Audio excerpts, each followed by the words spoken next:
Ya. Se ve, ¿cierto? Sí, sí se ve Ya. acá. Perfecto. Bueno, entonces, la idea es que podamos conversar este ratito sobre este concepto de la entrega de malas noticias. Ya suena un tema bien impactante cuando dice malas noticias, pero vamos a tratar de entender a qué nos referimos con esto y entregar algunos tips de cómo poder hacerlo de una manera más ordenada, más tranquila, entendiendo que es una situación compleja, obviamente, no solo para el paciente, sino también para el que tiene que entregar la mala noticia. Entonces, los objetivos de esta presentación, de esta conversación, es que podamos primero revisar la importancia de la comunicación en los cuidados paliativos, pero que esto es algo inherente a prácticamente todo nuestro quehacer médico. Vamos a definir malas noticias, vamos a reconocer los pilares y elementos de una buena comunicación, poder esquematizar el proceso de entrega de malas noticias con el protocolo SPIKE y también poder esquematizar la respuesta empática con la herramienta NURSE. Entonces, solo a modo de introducción y como para poder hablar un poquito de lo que son los cuidados paliativos, recordemos que los cuidados paliativos se definen como todas las actividades destinadas a mejorar la calidad de vida de pacientes y familias. ¿Pero qué pacientes y qué familias? Pacientes y familias que enfrentan problemas de enfermedad que amenaza la vida. Si ustedes se fijan, no necesariamente dice ahí paciente con cáncer, tampoco necesariamente dice paciente terminal. Habla de cualquier persona y su familia que sufra algún problema que pueda estar amenazando su vida. Entonces, esto trata de ampliar el concepto de cuidados paliativos a no solo el paciente con cáncer, sino también a todo paciente que tenga alguna necesidad, algún sufrimiento y que podamos ayudarlo a mejorar su calidad de vida. ¿Y mediante qué cosas tratamos de mejorar la calidad de vida? Mediante la prevención y el alivio del sufrimiento, mediante la identificación precoz, la evaluación y el tratamiento tanto del dolor como de otros problemas físicos, psicosociales y espirituales. Se trata de integrar aspectos psicológicos y espirituales al cuidado y se da un apoyo a los pacientes tan activamente como sea posible hasta la muerte y un apoyo a la familia durante el proceso de enfermedad y durante la pérdida. Entonces, con esta definición más amplia que yo les decía de que los cuidados paliativos están enfocados en mejorar la calidad de vida y aliviar el sufrimiento de las personas que tienen situación de amenaza de vida o de enfermedades avanzadas, podemos ver de que los cuidados paliativos tienen la capacidad de poder evaluar pacientes no solo con cáncer, sino también con patologías crónicas médicas, insuficiencias cardíacas, enfermedades neurológicas, EPOC, fibrosis pulmonar, insuficiencia renal crónica, cirrosis, pacientes de intensivo, demencias, postrado, VIH-Sida, e incluso también cuidados paliativos pediátricos y perinatales. Y es entonces que los cuidados paliativos surgen como un área con competencias tanto en control de síntomas, en apoyo psicosocial y espiritual, en comunicación, que es el tema que más nos vamos a enfocar ahora, y en toma de decisiones. Pero un elemento súper importante que también me gustaría, chiquillos, que les quedara claro, es que estas competencias no son exclusivas de los equipos de cuidados paliativos. ¿Ya? Si bien tienen que haber competencias que son transversales a todos los profesionales de la salud, a todos los médicos, también hay competencias que son más específicas para especialistas en cuidados paliativos. Por algo nosotros también tenemos una beca de medicina paliativa, aprovecho para hacer el dato por si acaso, una beca de su especialidad. Y de todas maneras, como les comentaba, estas son competencias que son tanto de médicos generales como especialistas. ¿Ya? Entonces, a partir de esto, cobra importancia que la comunicación es una de las competencias que debemos desarrollar los profesionales médicos en general, porque es algo que va a ser propio y bastante frecuente de que tengamos que utilizar en nuestro quehacer. Y ahí es donde viene la importancia de saber para qué sirve la comunicación, ¿ya? Y vamos a tratar de definir comunicación, malas noticias, y como les comentaba, dar algunos tips de cómo poder hacerlo de forma más ordenada. Entonces, primero, la palabra comunicación viene del latín comunicare, que significa compartir algo, poner algo en común. Entonces, primero, entendamos que la comunicación es un proceso, ¿ya? Es una necesidad. Y vamos a definir comunicación, sobre todo en salud, como el proceso que permite poder intercambiar o que permite el intercambio de información que constituye además una necesidad humana e integra una parte fundamental de la terapéutica en la relación del equipo salud, del paciente y su familia.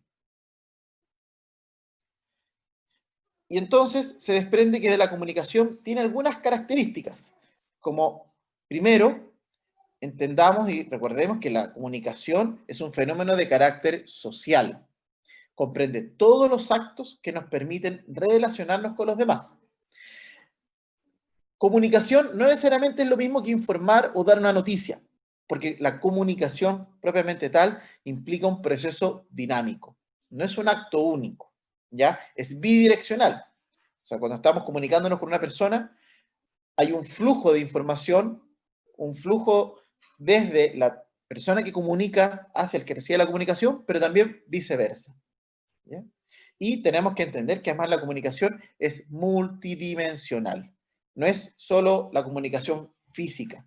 Sobre todo en el quehacer médico, la comunicación tiene mucho también del componente no verbal, del ver, del estar atento a cómo la otra persona recibe eventualmente una mala noticia, cómo reacciona, etc. A eso se refiere que es multidimensional.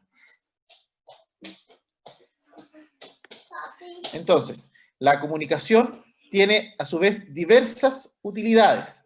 Primero, nos permite poder trabajar en la relación médico-paciente y familia.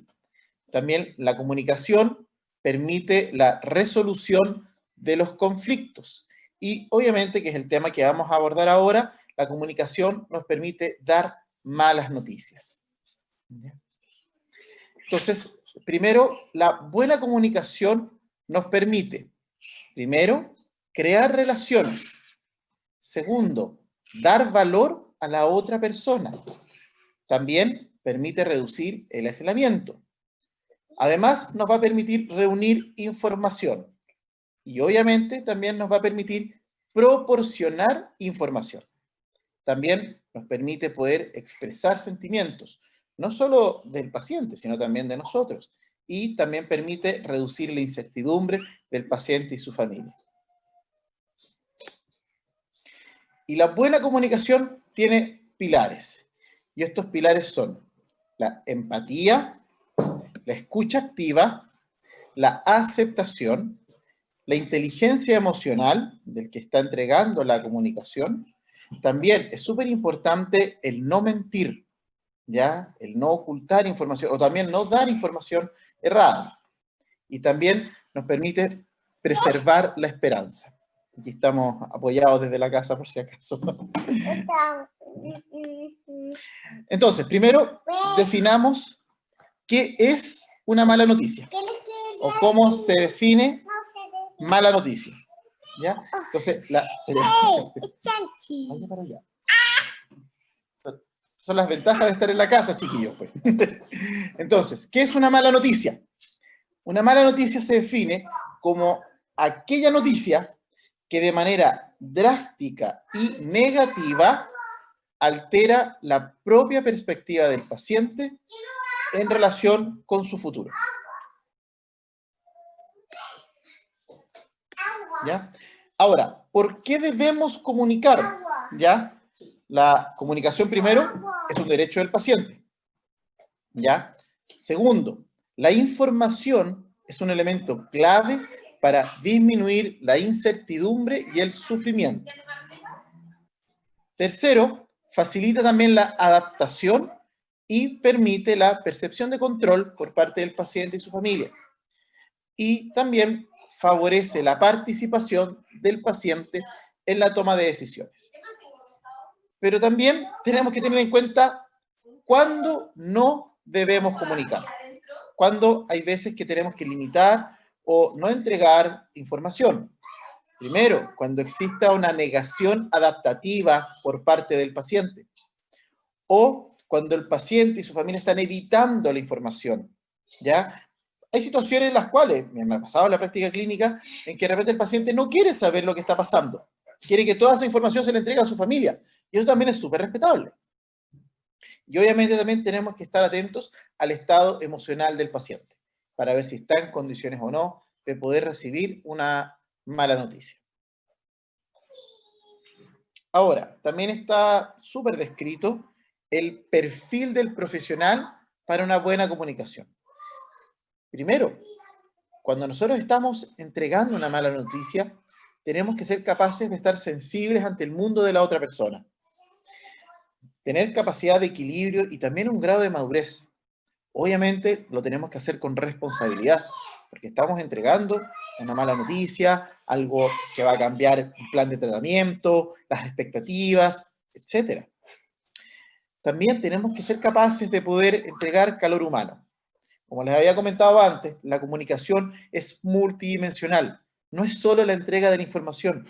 El lenguaje no verbal es súper importante. No solo de lo que nosotros percibamos del paciente o su familia, sino también nuestro propio lenguaje no verbal. ¿Ya? Tenemos que hacerlo con paciencia, con calma. ¿Ya? Tenemos que dar tiempo a los espacios, o sea, al silencio, por ejemplo. Tenemos que también hacerlo con delicadeza y con discreción. Pero además tenemos que ser constantes, es decir, si tenemos un plan de entregar una mala noticia y el paciente necesita tener esa información, hay que tratar de entregarla. Ya, es verdad, y puede ser que les toque, y a mí también me ha tocado en mi práctica clínica, que de repente uno empieza a entregar una información, pero no logra completarla porque hay una reacción emocional muy grande, hay rabia, hay frustración, etc. ¿Ya? También es súper importante ser capaces de trabajar en equipo, pedir ayuda ante situaciones difíciles. Eh, a veces es necesario tener que participar en una reunión familiar con el equipo de psicología, con enfermera, etcétera. Tenemos que ser capaces de pedir ayuda. Y además también, y que en parte de lo que están haciendo ustedes también ahora, es tener interés por la formación. El dar una mala noticia, estas herramientas comunicacionales se pueden ir adquiriendo, pero hay que irlas trabajando también. Hay que estarse formando, hay que aprender nuevas cosas, hay que entrenarse, ¿ya? Y hay que ponerlo en práctica. Y todo esto, ¿por qué? Porque a fin de cuentas el paciente es mucho más que la esfera física. También tiene una esfera espiritual, una esfera psicológica, una esfera social. Hay todo un mundo detrás del paciente que está recibiendo esta mala noticia. Porque obviamente la enfermedad produce una crisis en toda la persona. Entonces, cuando va el paciente, va llegando al hospital a estudiarse o se sabe que ya tiene una enfermedad avanzada y está con alguna complicación, pucha, viene con su sufrimiento, con miedos, también con esperanza, etcétera. ¿Ya? Es una crisis global. Ahora, la buena comunicación, propiamente tal, es un diálogo terapéutico, ¿ya? Esto se refiere a que la comunicación en sí misma también nos permite hacer un trabajo terapéutico con el paciente y su familia. Y en ese sentido, la buena comunicación tiene tres componentes. Primero, los conocimientos teóricos, ¿ya? ¿Qué es lo que vamos a reforzar ahora? Pero también hay actitudes. Actitudes que uno puede estudiar, puede leer, pero a fin de cuentas también las tiene que trabajar. Y además también tiene que tener habilidades, ¿ya? Y siempre uno escucha que no todos tienen las mismas habilidades a veces, no todos tienen el mismo tino para poder comunicar, dar una mala noticia, etc. Pero también hay cosas que uno puede ir trabajando. Entonces, desde el punto de vista de los conocimientos teóricos, vamos a hablar un poquitito de algunas herramientas. Y específicamente vamos a hablar de esta herramienta, del famoso SPIKES o EPICE en español, ya que fue un trabajo de un equipo que se publicó en el año 2000 en la revista Oncologist, en el cual fue bien entretenido cómo lo hicieron. Ellos tomaron una cohorte de un grupo de oncólogos y les preguntaron, usted como oncólogo, ¿cómo cree que lo hace cuando da una mala noticia? Y la gran mayoría de los oncólogos dijeron, o sea, obvio, es mi trabajo, es lo que hago todos los días, yo lo hago excelente. Después, al hacer entrevistas grabadas, vieron que en realidad la forma de entregar mala noticia era súper dispar, era poco sistemática, mucho contenido médico, etc. Y ahí fue donde diseñaron esta guía para ver cómo podemos, como en forma ordenada, entregar la información, ¿cierto? Entonces, esta guía de Spikes o EPICE son los distintos pasos que debemos tomar o que tenemos que tomar en consideración para poder tener una comunicación lo más clara y eficiente posible. y así poder presentar la información estresante de una forma organizada.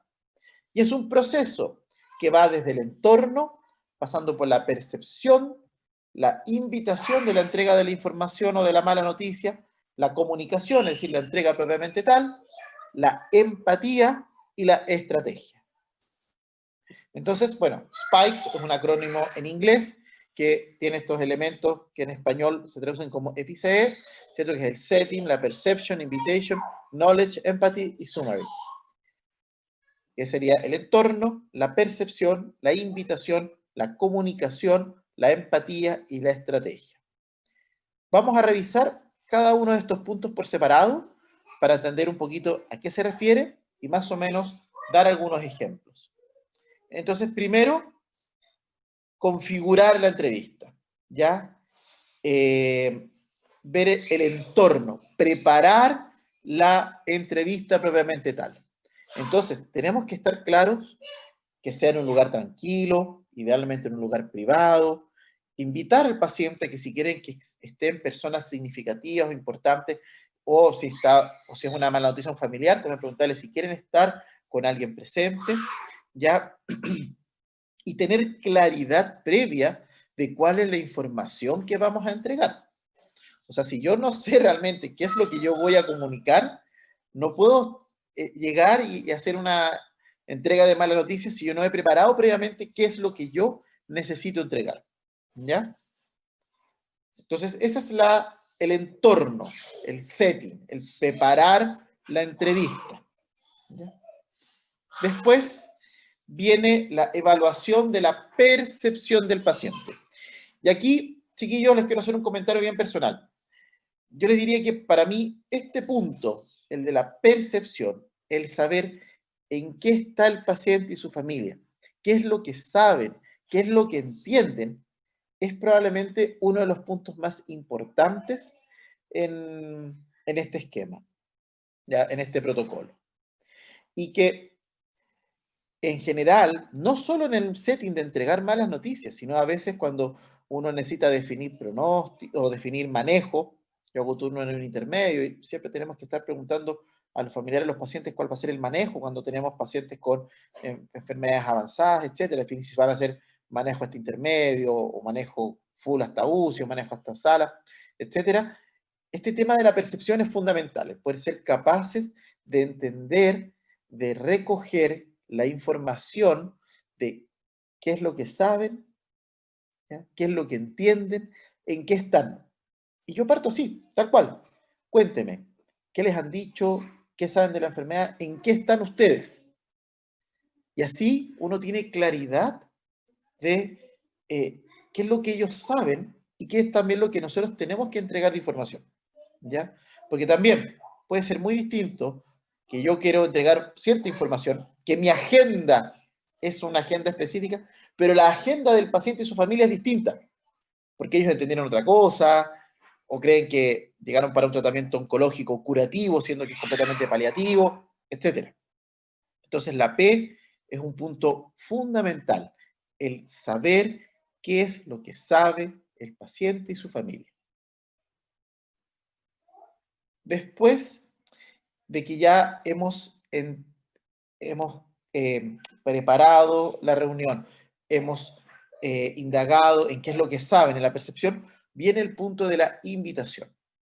Es decir, el momento de decirle, tenemos que conversar, tenemos que hablar de un tema delicado o de frente a decir, también hay noticias que no son muy buenas, pero también ahí saber qué es lo que el paciente o su familia quieren saber. Como les comenté antes, es súper respetable y hay pacientes que no quieren tener información, que quieren que la información se le entregue a su familia. Y eso es súper respetable, porque también nosotros tenemos que, sabiendo qué es lo que sabe el paciente y qué es lo que quiere saber, tú sabes qué es lo que tienes que entregar de información. ¿Ya? Pero también recalcar que la entrega de la información es importante. Como habíamos conversado antes, la importancia del por qué es importante comunicar, ¿ya? Aquí es donde se recalca. Es importante que sepamos esto para definir cuáles van a ser los planes de tratamiento o qué es lo que vamos a seguir haciendo, ¿ya? Entonces, después de que vimos el entorno, la percepción y la invitación, viene la entrega del conocimiento a la información, ¿ya? Se da paso a entregar la información propiamente tal, ¿ya? Entonces, como nosotros hemos preparado ya todo esto, como lo hemos preparado previamente, ya así hemos evitado el factor sorpresa. Lo hemos trabajado un poquito antes. Le estábamos dando la invitación de que vamos a hablar de una noticia no muy buena, tenemos algunas cosas que conversar, etcétera. Así no llega el factor sorpresa. Pero también, chiquillo, y aquí era un poco de las cosas que habíamos hablado antes, de cuáles son las características que debe tener el profesional cuando entrega la información, que tiene que ser cálido, que tiene que ser también continuo, que tiene que ser con cuidado, con paciencia, ¿ya? Y hay que evitar la sinceridad excesiva, ¿ya? Evitar el tiene un cáncer muy malo, o si no se trata inmediatamente se va a morir. Hay que tener ojo con la forma en que uno dice las cosas, ¿ya? Hay que entregar la información en la medida de lo que el paciente necesita, pero hay que evitar la sinceridad excesiva y también tratar de limitar el lenguaje muy técnico, ¿ya? Porque también tenemos que entender que ante una situación adversa, como en la entrega de una mala noticia, probablemente el paciente y su familia se van a quedar con un porcentaje bastante pequeño de toda la información que nosotros le entreguemos. Entonces, si empezamos a entregar mucha información, con mucho lenguaje muy técnico, probablemente la retención de esa información va a ser mucho menor. Después que ya hemos entregado la mala noticia, tenemos que dar tiempo a la empatía y dar una respuesta empática. Y aquí tenemos que ser capaces de reconocer las emociones que está teniendo el paciente y su familia, y obviamente tenemos que validar y gestionar también la parte emocional. Hay que hacer silencio, hay que dar tiempo, ¿ya? Hay que, tal vez solo con el hecho de estar presente, darle un poco de tiempo para que la persona se descargue, etcétera. De todas maneras, vamos a revisar un poquito más adelante una herramienta de cómo entregar una respuesta empática. Y después que nos hemos dado el tiempo de acoger la emoción de nuestro paciente, de nuestra familia, viene el summary, la estrategia, el plan a seguir, ¿ya? ¿Cuál va a ser nuestro plan de acción? ¿Y cuáles van a ser nuestros acuerdos a seguir? ¿Ya? Ahí les recomiendo también que pueden dejar las cosas escritas, ¿ya? Y también poder registrar cuáles son las emociones del paciente y su familia para que así se pueda trabajar y decidir cuál va a ser nuestro plan de acción. Bueno, entonces cuando habíamos hablado de los conocimientos teóricos, también hablábamos de las actitudes, ¿cierto? Entonces, de ahí en las actitudes tenemos la empatía propiamente tal, la aceptación incondicional de que el paciente tiene su autonomía, tiene el derecho también de actuar según su propio mundo de valores a partir de la información que recibió, y también la honestidad. Entonces, hablemos un poco de la empatía. La empatía, la empatía es la capacidad de poder escuchar comprensivamente y de percibir el mundo interno del otro como si fuera propio, pero sin que nunca se pierda la condición de como si. Es decir, a ver, la empatía siempre se pone el ejemplo de que hay que ponerse en los zapatos del otro, pero nosotros no nos vamos a poner, nosotros no podemos ponernos en el zapato del otro, no vamos a sentir lo que siente el otro, pero sí tenemos que ser capaces de demostrar que escuchamos en forma comprensiva, que sentimos compasión por lo que está sintiendo el otro, tratando de percibir este mundo interno. Pero nosotros no somos el paciente y no vamos a necesariamente realmente saber qué es lo que está sintiendo, pero sí tenemos que demostrar que nosotros estamos comprendiendo lo que siente, ¿ya? Y también tener la capacidad de transmitir esa comprensión a la persona que estamos acompañando. También la empatía se define como la habilidad para entender las experiencias emocionales del paciente, ¿ya? También poder comunicarle que le estamos entendiendo para dar un beneficio en el proceso terapéutico, ¿ya? Y obviamente la empatía inspira confianza y genera esperanza y es una condición necesaria para la validación de nuestro plan y de lo que vamos a hacer. Y les quiero mostrar esta herramienta, que es la herramienta NURSE en inglés, también es un acrónimo, para cómo podemos articular la empatía, cómo podemos dar una respuesta empática a la emoción del paciente. Y básicamente, NURSE, el acrónimo, significa la N del naming, el poder nombrar la emoción. Parece o te veo que estás frustrado, que estás frustrada, que estás enojado, enojada, que estás triste, estás angustiada. El poder nombrar la emoción.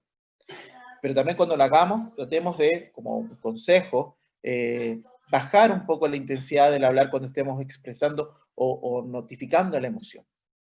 Después viene el entender, ¿ya?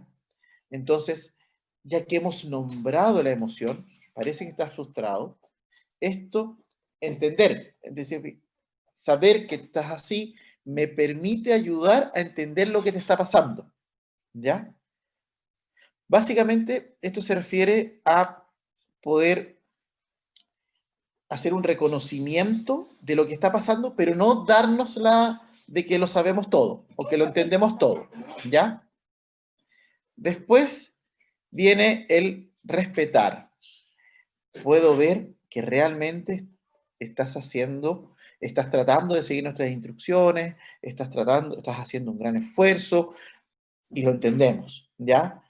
Aquí en ese sentido, los elogios también encajan bien, así como creo que estás haciendo un gran trabajo con esto, con lo que está pasando de esta frustración, de esta rabia, de esta pena, etc. Después viene el apoyar, el supporting. Haremos todo lo posible para asegurarme de que tengas lo que necesitas, el poder hacer un compromiso de declaración. Eso es súper importante, que la otra persona se sienta acogida y sepa que lo vamos a estar apoyando. Y después viene el exploring, el explorar. ¿Me podrías decir más sobre lo que quiere decir cuando dices que tienes rabia o cuando dices que esto ya se acabó? Aquí es importante el explorar de forma dirigida. No decir, pero cuéntame necesariamente cómo más te sientes. No, hacer un abordaje dirigido. ¿Por qué? Porque también eso hace ver y permite al paciente, a su familia, darse cuenta que nos estamos preocupando por ellos, que hemos hecho este proceso de escucha activa. Entonces, con esta herramienta, uno puede articular una respuesta empática. Entonces puede ir en complemento perfectamente a la entrega de la mala noticia con el protocolo Spikes y después con esto nosotros podemos hacer una respuesta empática a lo que estamos obteniendo, a lo que el paciente y su familia está sintiendo. Y yo mucho les estaba hablando ahora sobre la escucha activa. ¿Y a qué se refiere la escucha activa? ¿Ya? La escucha activa se refiere al dejar al paciente hablar sin interrumpirlo, ¿ya? Esperar a que haga una pausa antes de que comencemos nosotros. Ser capaces de observar el lenguaje del cuerpo, el lenguaje no verbal. También ser capaces de hacer un resumen, de chequear la certeza de su comprensión y dejar todo escrito, ¿ya? Hacer un soporte escrito de lo que estamos percibiendo también del paciente. Además, la escucha activa, uno de los elementos es pedirle al paciente que marque cuáles son sus prioridades en la lista de problemas. Y súper importante, que es algo re difícil para todos nosotros, el tolerar los silencios, ¿ya? La escucha activa implica mucho de hacer silencio, de dejar que el paciente y su familia hable y poder realmente escucharlos. Y con esto ya vamos a ir terminando. Obviamente, no todo es maravilloso, bonito. Hay dificultades, obviamente, para la comunicación. Todos los elementos que dan incapacidad para regular las emociones negativas que se provocan en el paciente, en su situación y en su familia. Entonces tenemos emociones como el miedo, que básicamente el significado que se le atribuye es la amenaza, el enojo, en que ahí el significado es el obstáculo, la tristeza, que se asocia a la pérdida, y también la culpa, que se asocia al fracaso. Y otra de las dificultades de la comunicación, que nos toca mucho poder verlo, y que en cierta manera somos los mismos médicos los que a veces la inducimos un poco, es la conspiración del silencio. ¿A qué se refiere la conspiración del silencio? Se refiere a una estrategia, ya sea implícita o explícita, de alterar la información al paciente sobre diagnóstico, pronóstico y tratamiento por parte de la familia o de los profesionales de la salud, con el fin de poder ocultarlo para poder protegerlo. Digo protegerlo porque en general la familia piensa que lo hace para poder proteger al paciente. No piensa que es un problema el no entregar la información, sobre todo cuando el paciente quiere saberlo, y puede ser muy angustiante. Entonces ahí es súper importante que si nos toca una situación así, tenemos que ser capaces de primero poder identificar el por qué la familia, por qué el equipo de salud cree que va a estar protegiendo al paciente por no entregarle la información. ¿Ya? El poder conversar las cosas, el entender la percepción que hablábamos antes, el entender en qué están, qué es lo que les pasa, y a partir de eso empezar a trabajar. Porque sobre todo si el paciente quiere tener información, y de alguna manera la recibe y se da cuenta que su familia o el equipo de salud le estuvo engañando, es tremendo, es terrible. La sensación de engaño, de frustración, de pena, de rabia, es tremenda. Me ha tocado verlo.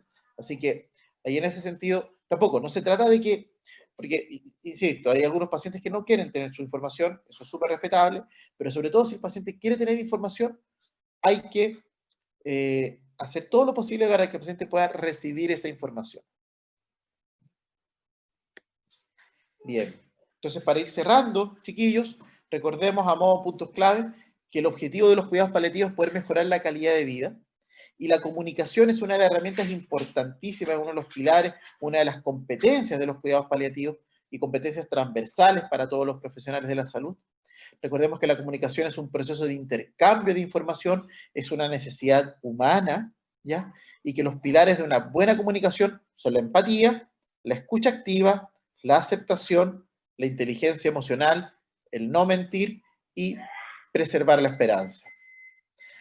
Recordemos que el protocolo SPIKES o EPIC en español son los pasos a seguir para poder entregar la información de una manera clara y ordenada, ¿cierto? Pasando primero por el entorno, después la percepción, la invitación, la entrega de la información o conocimiento propiamente tal, la empatía y la estrategia o el resumen.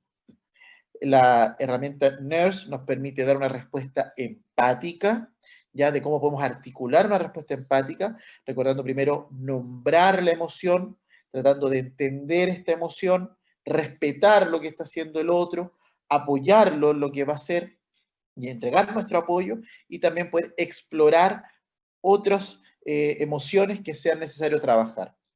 Recordemos que la conspiración del silencio implica este ocultamiento de la información y que tenemos que irla trabajando en la medida de que el paciente necesite tener esa información, y obviamente la comunicación da beneficios.